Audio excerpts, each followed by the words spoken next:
Hello, everyone. Welcome back to Spurs from the Stands. We made it till Friday, and so did Thomas Frank. So, we're going to go through today our brand new signing. We're going to talk about maybe how that impacts some of the squad and the injuries, and we're going to have a little debrief about Frank himself. If you're new around here, welcome to the tribe, welcome to the squad. Please do jump in, like, subscribe, comment, all of that jazz, because it really does help support the channel. And we're still new around here. And in fact, today, this is a brand new platform that I've started recording on. And I just recorded this video and it didn't go very well. So the audio didn't come out. So we're doing this again. So if you're seeing this, it means that the audio worked. I don't know how the visual is going to be, but hopefully this time it works and I'll upload it and then we'll go from there and see whether the next one's going to be any different. So exciting stuff happening. This week was Blue Monday. This week was Blue Monday, the most depressing day of the year. And that is the third Monday of January. So was this a case of Blue Monday? Was this a Spurs state of mind? If you want to hear more about that, there was a couple of videos back where you can dive more into that. See some thoughts around the longer term picture of Spurs and what's been going on. So, our brand new signing. Welcome to João Victor de Souza Mendes. I've butchered that, haven't I? I've butchered it already. But welcome to Souza. Fantastic to have a young, new left back in the squad. And from what I've seen so far, just from a few clips online, he looks very promising. Obviously, we need patience. We don't want to be putting on too much pressure on the young kid. However, we know that Spurs fans don't really have much patience, or we've had a lot of patience and our patience has run out. But we need to contextualize these things. And look, he's a young kid coming in. Maybe he's going to be like an Archie Gray and a Bergvall, same age. Maybe he's going to come in kicking, have a really good start. Or maybe he's going to be someone like Mikey Moore or Lancashire who's going to need to go out on loan. I think it's too soon to tell any of those things. And I think he probably is going to get a run out this weekend. Not start, but I've got a feeling that he's going to have a run out so that we can see more of him. And then Frank can make that decision off the back of that, whether he's going to stick around or go out on loan for the rest of the season. So obviously we're going to dive into more about the predicted lineup and things like that in the next video, as long as this still works. Yes, great signing from our looking at our squad, because obviously there's a lot of context to these things when we make new signings. And it's important that we recognize that obviously we have Udogie at our left back. He is most likely our starter. Unfortunately, he is quite injury prone. And so we know we need squad rotation in that position. Jed Spencer's been playing that. He is probably better as a right back. That's his natural position. We haven't really seen him too much there at the right back position this season.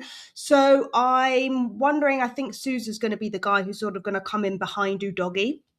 And when we talk about squad planning, it is very important that you have a player with experience and a younger player sitting in that position so that you can rotate and have a bit of longevity when you're looking at the bigger picture and where things are going to go. So I think it looks promising.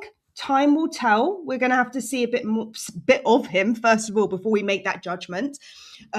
He looked quite like a left winger in a lot of the little clips that I saw. A lot of crosses in the box. So that kind of makes me think maybe he's quite similar to Porro, and maybe he's going to offer that balance in the squad, which we've kind of been missing. And Frank often talks about the balance of the squad. I also think he's a good fit because he's South American. He speaks Spanish, so he's going to fit in quite well with Porro. He's going to fit in quite well with Romero, even though maybe they're competitors on the international stage. But hopefully those guys can take him under their wing and they can help, foster him and see his best potential. I think that having seen Byfield come on the pitch last game and the way that the players really nurtured him through that game and helped him throughout that game, I'm kind of seeing maybe this scenario is going to look something quite similar in terms of authority and leadership. And look, it gives these players in our squad an opportunity to be more authoritative, to really stamp their mark on being those leaders. And we know we need the players to step up and become those leaders. So I think all round, this actually, as much as he might be a player for the future, I think it's a great start. In the bigger picture of things, I'm not sure if we're going to make any more signings. To point something out, our average age of our squad is 24.8, which is the second youngest squad in the Premier League. Only second to Chelsea, whose average age is 23.4, and we know they have a bigger squad than us. We have a squad of 29, Chelsea have got a squad of 32. Actually, comparatively, we actually have quite a big squad, but because we have so many injuries, it doesn't feel like it. Also, obviously, we've had the AFCON and things, so a couple of our players have been out.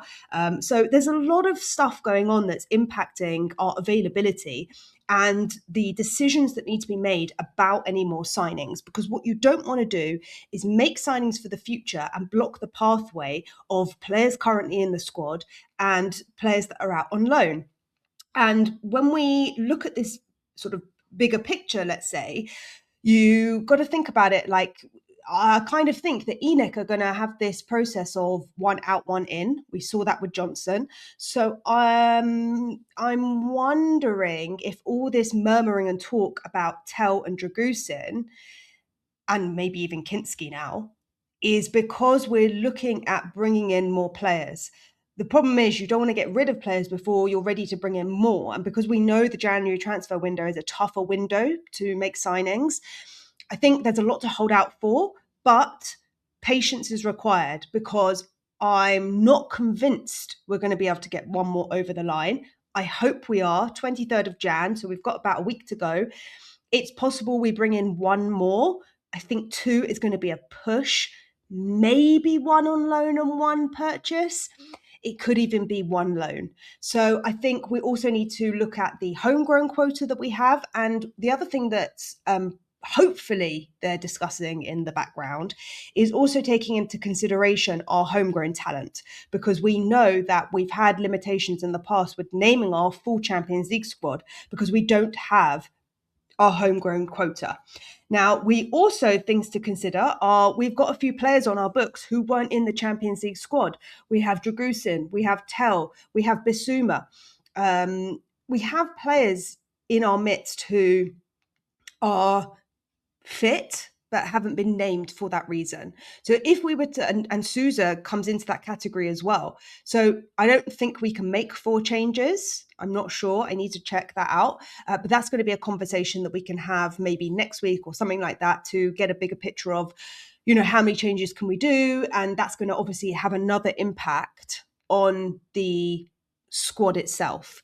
So something to keep in mind when you're getting impatient with our signings, because it does need to be the right signing. It does need to be for the future. The other thing that I wanted to mention, yes, so I was talking about our squad size, I was talking about the squad depth. Obviously, the murmurings around Frank are still there. We know there's a lot of pressure on this game coming up this weekend. The narrative has been, does he get more time? And I actually think the narrative should be, does his time get cut short? Because I do think the board are going to back him until summer. And so I think the question is really going to be, if it is a series of a run of bad games, is he still going to be in the hot seat or in the line of firing, rather than he has to win the Burnley game to keep in the job. I actually think it's the other way around. That's my perspective, but I'd love to hear your thoughts. Are you into this whole narrative of, he needs to win the next game or he gets fired? Because we talk about, patience and the long-term view, and we're sick of the style of play. Look, if we can play like we did against Dortmund, and we can come out and show that front-footed play, we've seen the glimmers of it. So there's nothing to suggest that the players aren't capable of playing that style. Unfortunately, it hasn't been consistent enough. And that is largely down to the rotation in midfield. We cannot make it stick. We haven't had a consistent midfield all season. And we've also had problems up front. We know we've had Richie out, we had Moani out with a dead leg, we had Solanke out, who's now back. So there's just a lot of things that unfortunately aren't falling in the right way for Frank to get that consistency he needs so the team can get momentum. That is what we need. We need momentum. We need to win back-to-back games. Potentially, we even need a run of games. And these 2 games coming up could be just that. And if that happened, that could be a breakthrough for Frank. But time will tell. So for me personally, I'm going to reserve my judgment.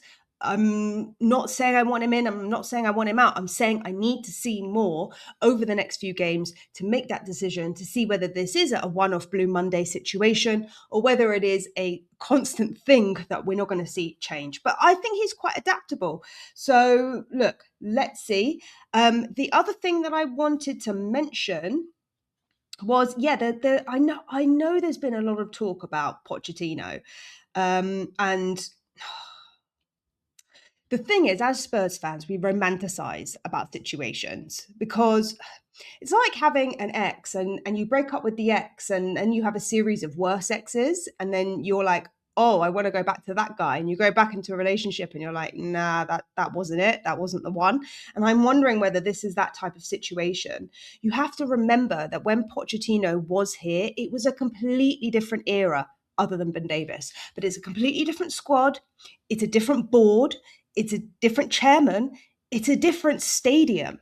So there's nothing to me that suggests if he comes back that we're going to make it work. I think we're at a different point in history now. I think we are building something different for the future. And I think we have to see what happens at the World Cup. That's going to be a big stage for him to see a little bit more. Obviously, we know what Pochettino's about, but where he's at in the current play given what's going on in football at the moment, because we know the Premier League has changed a lot this year. And we also have to remember Pochettino came in 2014. That was 12 years ago. How crazy is that? So it's been over a decade since Poch came in. He also left in 2019. That was 7 years ago. And in that time, we have had 8 managers. 8 managers. So if he was to come back in, he would be the 9th manager in 7 years. And that's crazy. You can't create stability. You can't stabilize the ship when you're constantly changing the captain. You know, if you're constantly changing the GPS, you're never going to get to your end destination because you're just going in loads of different directions. So I do think that's a problem that we have.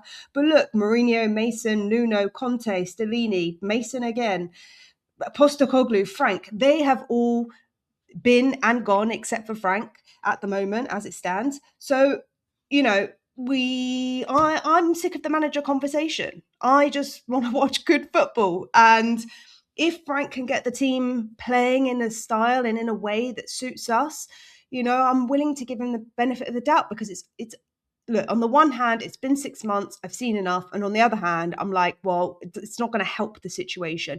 What does find the manager actually help us with right now? I'm not convinced anything other than starting again in a new project. And look, we're progressing, it looks like, through the Champions League. Whether we can get into those top 8 spaces, we've got to wait until next week to find out.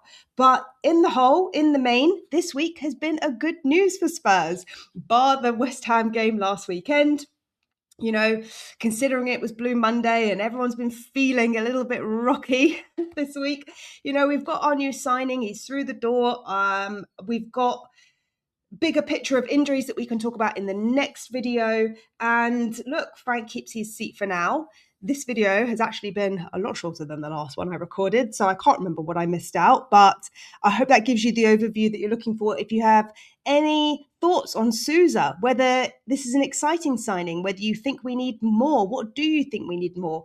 To come back to that, I think that potentially, oh yes, I remember what I was saying in the last video. So I was saying that when we look at the squad building, I think the type of player and the age of player and the experience of the player is going to depend on who we already have in those positions. So, for example, on our left wing, we have Tell, young kid. That means that I think there's space for someone more experienced than him on the left-hand side. Whereas on the right-hand side, we have Kudus. Yes, we know he's injured, but he is a maturer player. He has more experience. So maybe we bring in someone younger on that side. So as much as we need left and right wingers, this whole conversation that Frank has been saying in the press conferences around us needing to buy the right person for the right position, I think is very relevant, because if you've got a set budget, that might also impact which position you buy for and the experience of the player you bring in. So there's a lot of moving parts, as well as this whole homegrown situation, as well as the how many changes you can make from the Champions League, and also how long our players are going to be out for, given our current injury status, which we're going to dive more into in our next video. So what are your thoughts on Frank? Have you been involved in this Pochettino conversation? It's probably come up for you. It's come up for all Spurs fans. So thanks for joining, and I'll see you all in the next one.